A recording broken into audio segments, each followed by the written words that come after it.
We are live. Thanks, Chris. Okay, we'll call this meeting to order at 10:03. I'll ask if there's any provision of disclosure or pecuniary interest in the general nature thereof. Seeing none.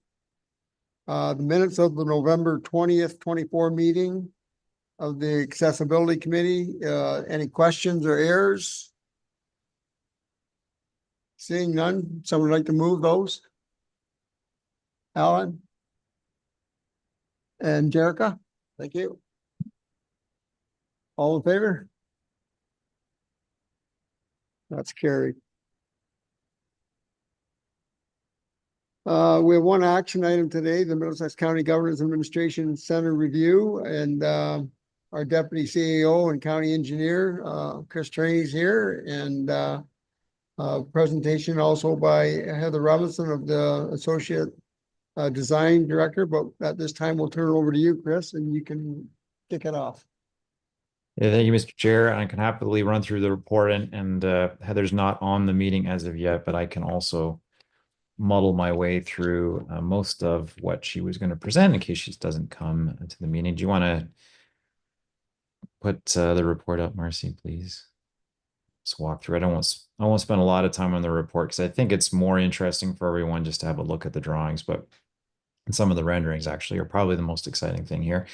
But essentially, we have this is the next step for the County of Middlesex with regards to our relocation from the 399 Rideout Street building, the old Middlesex County Courthouse, which has been subsequently sold, and we are approaching the end of our lease with the new owners.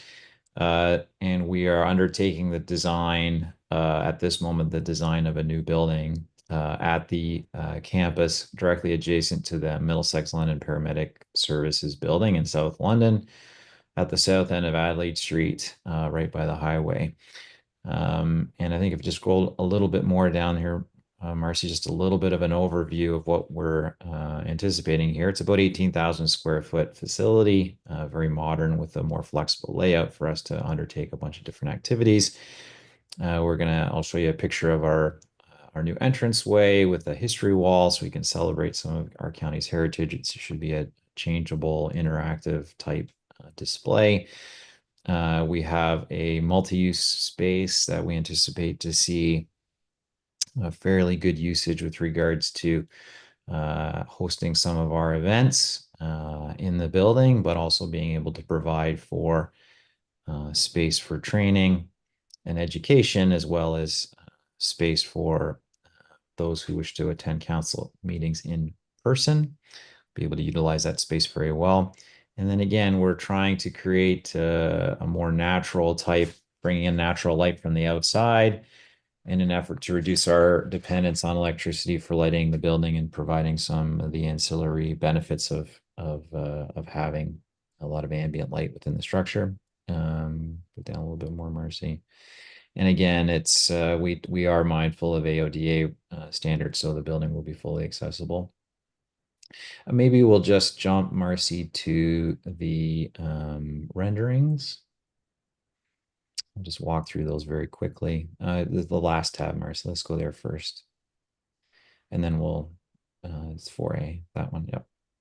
So this is the entrance to the building, our entranceway, and you can see there's our history wall. The entrance on the screen would come in from outdoors to your right. We'll show some exterior renderings as well, so you can get a better feel of how the site flows. But essentially, this is the lobby of the new building. You can scroll down a bit, Marcy, and I think the next picture is our lobby from the other direction. So just basically an inverse picture. So now you're looking towards the council chambers, which is to your left. And then just slightly to your right is the multi-use space. Next rendering, Marcy. This is the council chambers as we would see it from sort of the seat of the warden.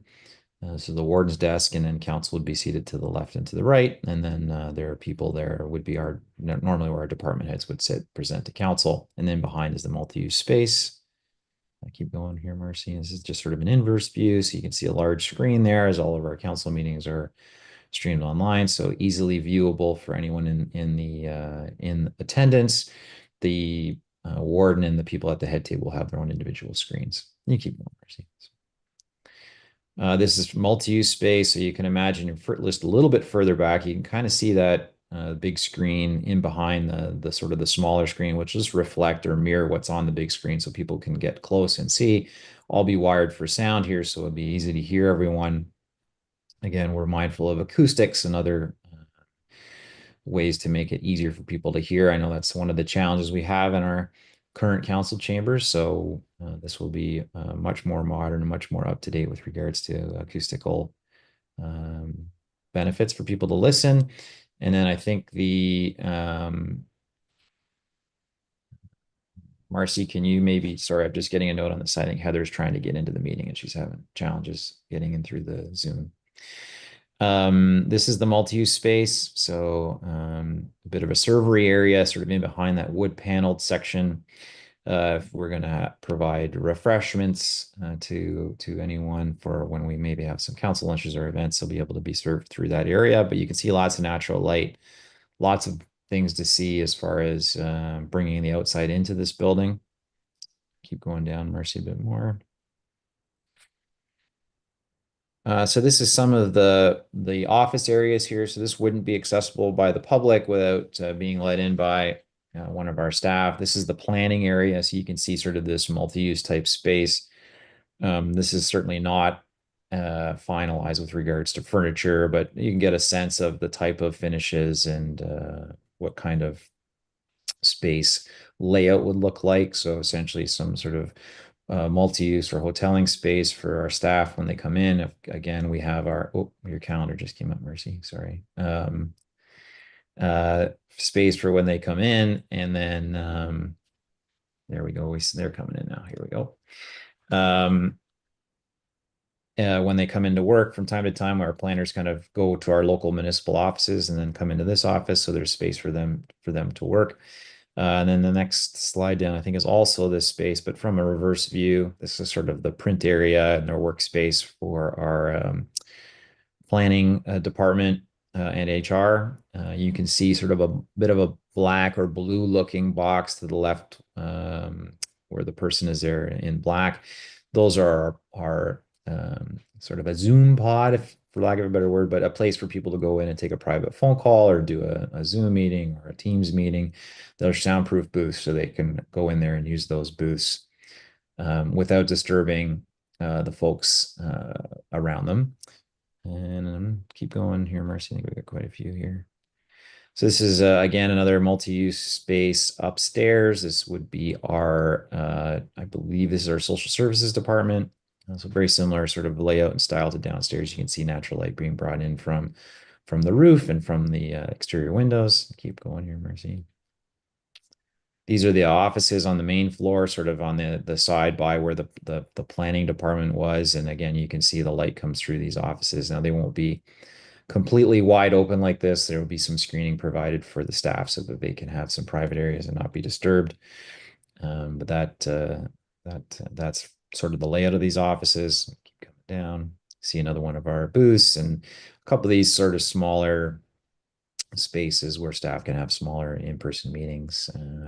Sort of they're tucked away, but a little bit. There's a lot of opportunity, I should say, for different scales of meetings. You can keep going, Mercy. I'll just keep talking here. This is our gender neutral washroom. So again, it's similar to the ones you might have seen in some places. The layouts changed a little bit since this rendering, but a few other places people might have seen around the city of London. So there are individual stalls that are lockable, accessible for all genders to use. And again, it's that sort of common, more acceptable type of washroom facility. There is also a multi-use. We'll show it on the universal washroom. This we'll be able to see that on the drawings themselves. And then this next picture is just one of our larger boardrooms. Again, you can see the use of exterior light in order to provide for sort of a natural environment in those rooms. And again, I say these are renderings of furniture is not finalized in any sense, but we're getting closer on some of these finishes and lighting fixtures and those sort of things. Next slide, I think is another meeting room. That might be the same meeting room, just from another perspective.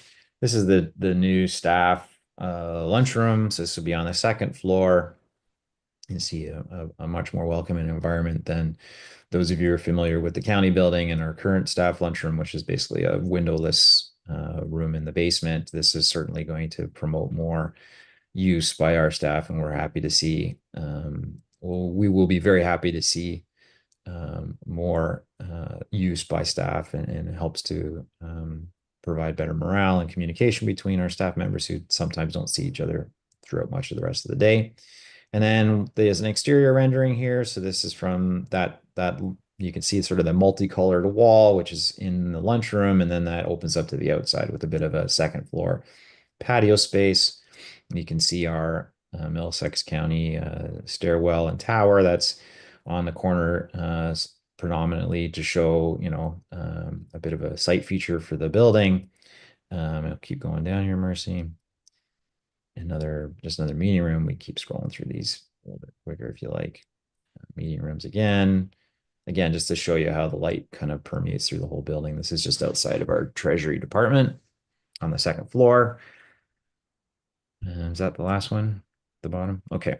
If you want to flip to the drawing, I can introduce Steve Cooper, who's on the line now, and I'm not sure if Heather was able to get in here or if she's sitting with you, Steve. I'm not sure where she's at, but yeah, we're certainly both here. We had some wonderful. Yeah, no problem at all. Hopefully I didn't say too many things out of line with the renderings. Maybe I'll leave it to you or Heather to walk through the architectural drawings. Sure. No, you did a fantastic job here. I'll pass you over to Heather. Just give me a moment. How's it going? Great. Good to see you, Heather. Good. So do you want to just run through the floor plans and introduce everyone to layout?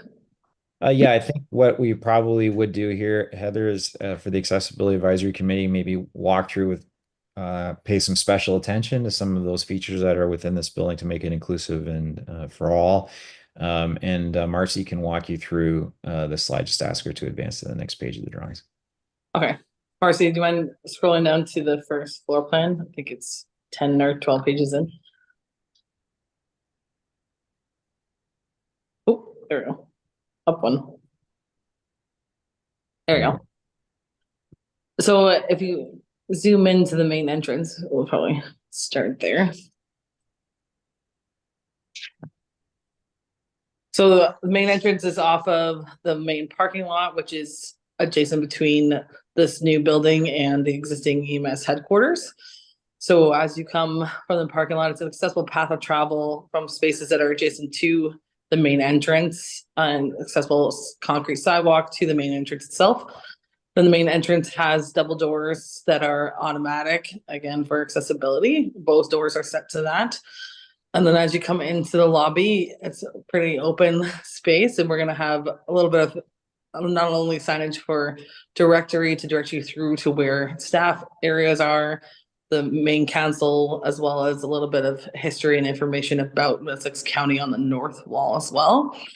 So as you come into the lobby on the south is the council chambers. It's a large folding partition door system that will, the majority of the time, I'm assuming, will be open for people to access the chambers, and that will just be during private meetings that door would be closed off to public, and provided with a little bit of privacy film for staff so people can't read the computer screens if they're inside the lobby. But that door is just a simple partition that is movable by just pulling it. But the other option is to come down through the multi-use room double doors. So those doors are on a push button as well mechanism. So if you are viewing the chambers meeting, you can come through that multi-purpose room and find your spot behind all the council members. And then as you proceed down the main hallway, it's all one level, and you have direct access into the washrooms on the north with no obstructions of doors. And then to the right, as you enter that washroom hallway, is your universal washroom complete with an adult change station for anyone who needs it as well. And then the elevator is just off that main corridor that can again be accessed. Now we talked about having controls inside the elevator so that staff can control who and when can come up and meet with them. So they're able to access it for if they need to meet with meetings, but they will be controlled in terms of logistics of you can't just automatically come up to the second floor. And then that door on the end of the hallway is your controlled access to the staff areas. So right now that is not on a push button, but it's on an access control that staff can allow someone in or not with that function. And again, the rest of the main floor is all accessible. Everything's at one level, and then the doors are not on push buttons for the main staff areas, but it's all one level and accessible in terms of how that travel through and out the space. And then same with the second floor. So if a guest or staff member needs to come up the elevator to access anything, there is a full range of path of travel throughout the entire space. But we don't have push buttons on any of the staff areas upstairs. But in terms of path of travel, it's fully accessible throughout the entire building. Maybe just slide up one, then show the second floor. Thanks, Mercy. So you can come up if staff allows you to the second floor, and you can access, well, you can view every area. You need to have access from staff with either the fob or them and allowing you into the space. For every room up here, apart from the lunchroom, you can come directly out the elevator down the hallway into the lunchroom and enjoy that lunchroom space at full accessibility. And there is also full accessibility to the patio. So between the lunchroom and the patio doors is a large folding partition door again. But the patio is at the same level as the floor, so it's accessible for staff members to go and enjoy that space as well.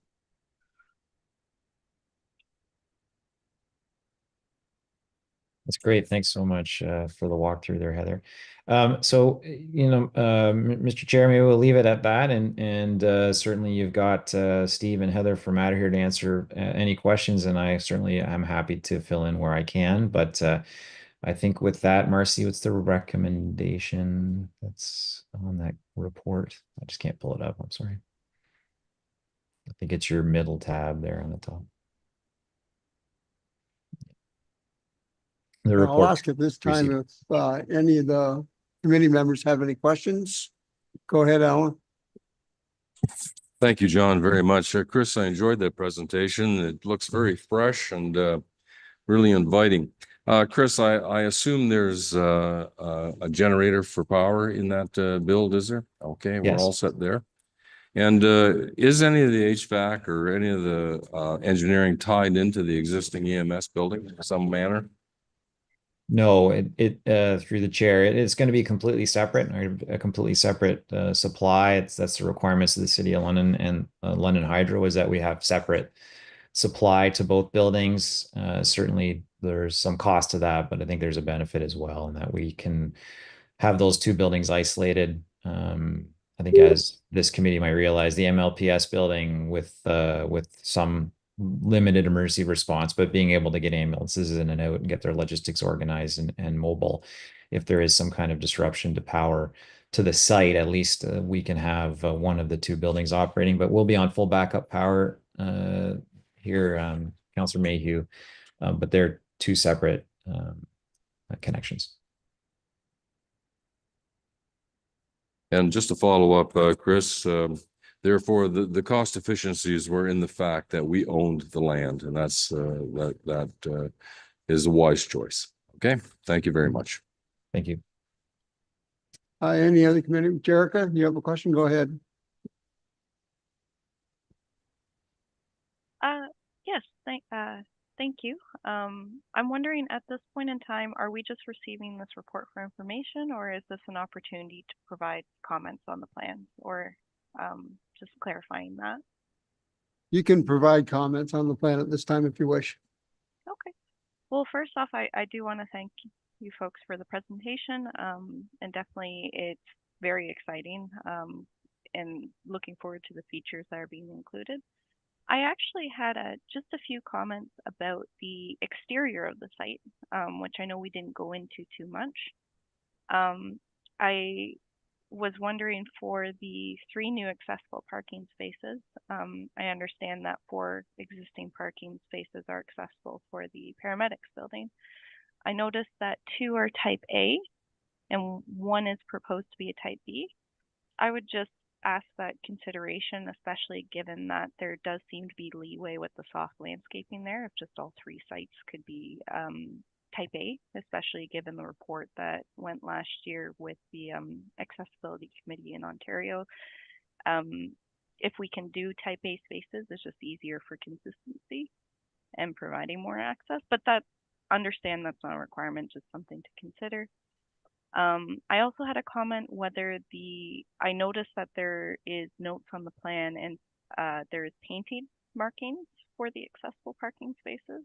I was wondering if there would be signs actually installed denoting the spaces, and if there are signs, if details could be provided, and just to ensure that the signs are not of a size that they impede the walkway, that would be good. I do really appreciate the walkway length, like up from the spaces to the entrance, exceeds what we would require for minimums for the OADA, and I really enjoyed that, and especially having a covered entryway for folks to wait for cars. That's a feature that often gets missed that I think will be really appreciated, especially in the colder winter months. I did have questions, so thinking about how people will move, and I understand that this is the majority of our community members in Middlesex County will be traveling in through vehicle. Just thinking about how people move from the street through, like, by the EMS building to the new county building. I didn't see any notes for tactile surface walking indicators or Twizzies. I think those would be beneficial to be between the drive aisles, between the EMS building and the new county building. And also depending, this might not be available at this stage, but as they work through the plans, this might be shown on the landscape plan or what have you, but if there's any benches proposed, it is a very large site. Just consideration for making rest areas as both for people's enjoyment and also just for folks who sometimes need to stop and rest as they walk through a site. I think consideration for that would be good. That's basically all for me. I really appreciate the gender neutral washrooms. I really appreciate the universal change station in the adult change station in the bathrooms. I feel like a lot of detail has been taken with these plans, and I'm very appreciative. So thank you for this opportunity to provide comments. Great comments. Thanks so much, Jerica. Chris, do you want to comment on those questions? Yeah, absolutely. And Marcy, do you want to let me, I think I can share my screen. Let me share my, because I'll show you some of the exterior stuff. We didn't get into it, and I think it's easier if I just pop it up here. Can you guys see my screen here? Here we go. Okay. So here's the exterior of the building. I'm just going to pop in on those parking spaces just to start. You see we have 4 EV spaces that we've noted to start. We are going to future-proof the site such that there will be more provision of EV charging on site on all of these spots that are adjacent to the building. And we're actually going to put some provisions to potentially provide EV charging at some of the spots on the periphery of this building. I also didn't mention, but the illumination on site, which is important for the health and safety of our staff who are accessing their cars at night. Again, we're mindful that it is next to an environmentally sensitive area, so we're not encroaching into that. So we're making sure that the parking lot is well illuminated so that, and the area just beyond, so that people moving through their cars along the periphery will have a good view of any type of concern that might be approaching them. But your parking spaces, I'll go right in here if I can.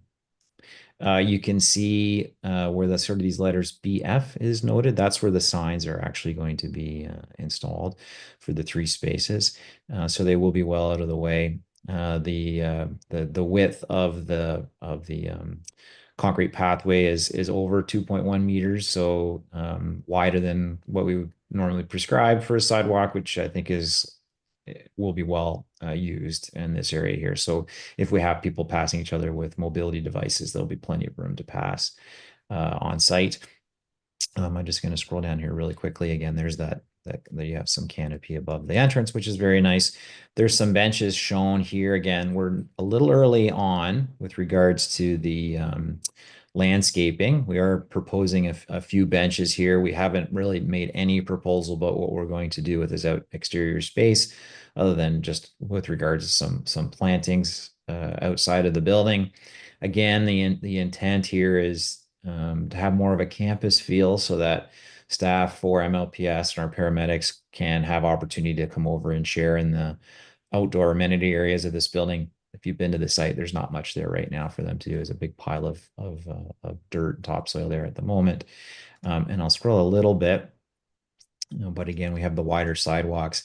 I will note just briefly, all these areas that are grayed out are all the existing site. So it's understood about how we're going to move people from Adelaide Street into the building. We're trying to provide some corridors. You can see here a couple of corridors we can get across. So mainly this corridor here would be for staff or people sort of using the parking in this immediate area. But this corridor on the bottom here is going to be enhanced. Right now it's just grass, but it'll be enhanced with a pathway. And you can see we've got we're not showing the texture plates, but they are drop curbs with ramps all the way across. And then it doesn't show on this drawing, but there is some slight revisions in front of the MLPS building to help move pedestrians through that area as well. Although you're right, Jared, it's going to be pretty rare. A little tough to get down here from Bradley. I think is the closest bus is Bradley and Adelaide Street South. So it will be challenging for people who aren't in a car or getting dropped off by either microtransit or rideshare or a taxi to get to the site. But we are mindful of the fact that we want to provide that connection. So again, we're trying to look at this more with a campus focus to make sure what we're doing here works for the whole site and helps promote sort of a more interaction between all of the staff who attend here every day. So I just want to take that seconds to show you that exterior area, just to let you know what we are mindful of some of the things we're trying to do here in order to future-proof and to for like conversion to electrical vehicles, but also the fact that, we're trying to make sure that we have enough accessible parking and flow through is mindful of people who have mobility needs. So, Mr. Chair, I may leave my comments there in case there's any other questions. I'll stop my sharing. Thank you, Chris. Does anyone else have any questions? Go ahead, Alan. Yeah, thank you, John. Chris, this doesn't relate to accessibility, but I can't get marketing off my mind. I see our logo on for a lack of a better word, the spire has our logo on there. In terms of vision, will that be seen by 401? Through the chair, yes. And we have some additional exterior renderings. There's another report that is going to come to County Council next week with a bit of an update on the project, just more in a general sense. And we can provide some of that. But yeah, the intent here, I'm not sure if it shows on, I'm just scrolling quickly through my drawings here. No, we don't have a rendering that shows, but yes, we were mindful of the fact that we want to have that tower oriented in such a way that the Middlesex County logo that will be illuminated as well. So you will be able to see that from the 401 highway. You are looking through a hydro corridor, but essentially it's close enough to the road. I mean, you can see the EMS building now when you pass through. So you'll see the EMS building and their flagpole, and then you'll see our county building, and it's our stairway, our stair tower that's going to have a nice illumination, some benefit for us to be able to use that as a focal point for the Middlesex County new admin building. Any follow-up, Alan, or? Okay, thank you. Now, we don't see Leslie Ann on the screen. I don't know if she can hear us. If she has a question or not, she can just speak out. Chair Brennan, I think we may have lost Leslie Ann, which means we may have also lost quorum. So perhaps we could take a short recess or just a quick break to see if I can figure out if she's having some connection issues. Okay, thanks, Marcy. We'll take a 5-minute break to see if we can get Leslie Ann back on the screen. Thank you.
I think Leslie Ann has rejoined the meeting.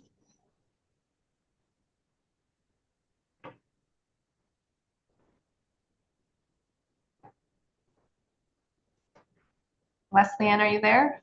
I'm here. There Great. she is. Yep, thank you. Sorry, they're doing That's okay. crossing the road there with the new community center for Coldstream, and sometimes I get cut off. So Jim just reconnected me. We're good. Okay, we'll call the meeting back to order. We're just asking for if anybody has any questions about the presentation. Leslie, if you have anything, you're welcome to ask it now. I think it looks excellent. I like the idea of the natural light because sometimes we find with, you know, people in a building, and especially having it to be accessible, the natural light's a big plus for us. It looks good. I agree with Jerica's comments. Good input there. No, I think that's about it. Okay, thank you. I just have one thing, Chris. Do we have any solar power on this building or anything like that? And if so, is it going to be enough to power a lot of the building, or is there going to be any excess that we could send over to the paramedic building? Well, Mr. Chair, you're prophetic because that's the subject of the report that's going to be heard at County Council next week. So I don't want to get too into it, but there is a proposal that's going to be considered by council at the meeting on Tuesday next week for solar for the whole site. So I'll leave it at that for now, and it should get posted later this week for review. And I'm sure we'll have a fulsome discussion about it at County Council on the 11th. Thanks. Sorry for jumping the gun. No, that's great. No problem. Are there any other questions?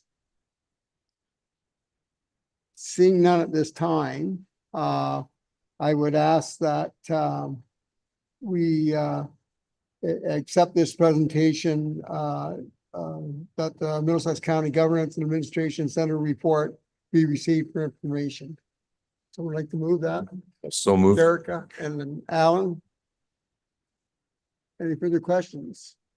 All in favor? So moved.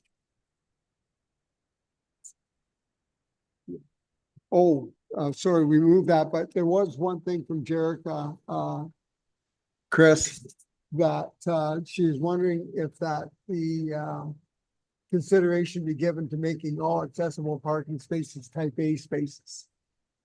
Is that a possibility to look into that? Through you, Mr. Chair, yeah, comment received. We certainly will look at that as far as creating that additional space to make them all the same. We'll go back with Heather and the Matter team just to see if we can change that layout slightly to make that a possibility. Okay, thank you.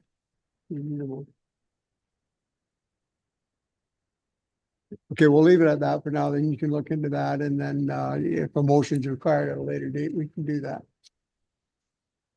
Yeah, that's fine. That's great, Mr. Chair. We've also taken into account the texture plates and some of the comments about accessibility from Adelaide Street, the pedestrians. Okay, thank you. Correspondence and information items. Are there anything? No. Are there any inquiries from anyone? Seeing none, is there any new business anyone has to bring forward? Seeing none, thank everybody for their attendance today then, and we'll adjourn the meeting at 10:42. Do I have a mover or seconder? Alan and Jerica. Thank you very much. All in favor? So moved.